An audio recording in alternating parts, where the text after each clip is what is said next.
ഒരു car ലോണോ housing ലോണോ എടുത്തിട്ടുള്ള ആളാണോ നിങ്ങൾ ബാങ്കിൽ നിന്ന് എടുത്ത പൈസയുടെ ഇരട്ടിയോളം പൈസ പലിശയായിട്ട് മാത്രം അടക്കേണ്ടി വരും എന്നുള്ള കാര്യം അറിയാവും. ഇതിൽ നിന്നും ചെറുതായിട്ടെങ്കിലും നമുക്കൊന്ന് രക്ഷപ്പെടാനായിട്ടുള്ള കാര്യമാണ് ഇന്ന് നമ്മൾ സംസാരിക്കുന്നത്. ഈ സീരീസിൻ്റെ 2ാം ദിവസത്തിലേക്ക് എല്ലാവർക്കും സ്വാഗതം.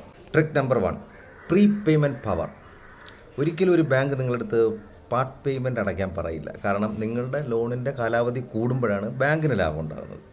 അതിനൊരു ചെറിയ ട്രിക്ക് നമുക്ക് ഉപയോഗിച്ചാൽ മതി. നിങ്ങൾ ഓരോ മാസവും നിങ്ങളുടെ EMI കൃത്യമായി അടയ്ക്കുന്ന ആളാണെങ്കിൽ ആ EMIയോടൊപ്പം EMI എമൗണ്ടിൻ്റെ 10% അധികമായിട്ട് എല്ലാ മാസവും അടയ്ക്കുക. ഇങ്ങനെ അടയ്ക്കുന്നത് കൊണ്ടുള്ള ഉണ്ടാകുന്ന ഗുണം ഏകദേശം ഒരു 20 വർഷത്തെ ലോൺ നിങ്ങൾക്കൊരു 10 അല്ലെങ്കിൽ ഒരു 12 വർഷത്തിനകത്ത് വെച്ച് ഫുൾ ഫിനിഷ് ചെയ്യാൻ പറ്റും. ഇതിലൂടെ ലാഭിക്കുന്നത് പലിശ ഇനത്തിൽ ലക്ഷങ്ങളുടെ ലാഭമായിരിക്കും. ട്രിക്ക് നമ്പർ 2, ഒരു വർഷം നിങ്ങൾ 13 EMI അടയ്ക്കുക. 13ാമത്തെ EMI അടയ്ക്കുന്ന സമയത്ത് നിങ്ങൾ ബാങ്കിനോട് സ്പെഷ്യലായിട്ട് പറയുക ഇത് മുതലിൽ തന്നെ കുറയ്ക്കാം. കാരണം ഒരു വർഷം 12 അടച്ചാൽ മതിയല്ലോ. അങ്ങനെ ഒന്ന് അടച്ചു പോയാൽ നിങ്ങൾക്ക് ഭയങ്കരമായിട്ടുള്ള വ്യത്യാസം നമ്മളുടെ ലോണിൽ ഉണ്ടാക്കിയെടുക്കാൻ പറ്റും. എൻ്റെ സുഹൃത്തുക്കളെ, നിങ്ങൾക്ക് ഞാൻ ഇന്നത്തെ ടാസ്ക് തരട്ടെ. നിങ്ങളൊരു ലോൺ ഏതെങ്കിലും അടയ്ക്കുന്ന വ്യക്തികളാണെങ്കിൽ ഇതുവരെ അടച്ച ലോണിൻ്റെ ഒരു സ്റ്റേറ്റ്മെൻറ്റ് ജസ്റ്റ് ഒന്ന് എടുത്ത് നോക്കുക.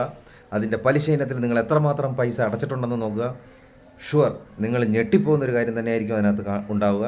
ലോൺ തീർക്കാൻ പഠിച്ചു, പക്ഷേ ബാങ്കിനെക്കാട്ടിലും നമ്മുടെ പണം അധികമായി വളരുന്ന മറ്റ് ഇടങ്ങളെപ്പറ്റി നമുക്കറിയണ്ടേ? പണം വളരുന്ന മാന്ത്രിക വിദ്യയെപ്പറ്റിയാണ് നാളത്തെ നമ്മുടെ സീരീസിൻ്റെ chapter. Okay, still then share and comment. Thank U.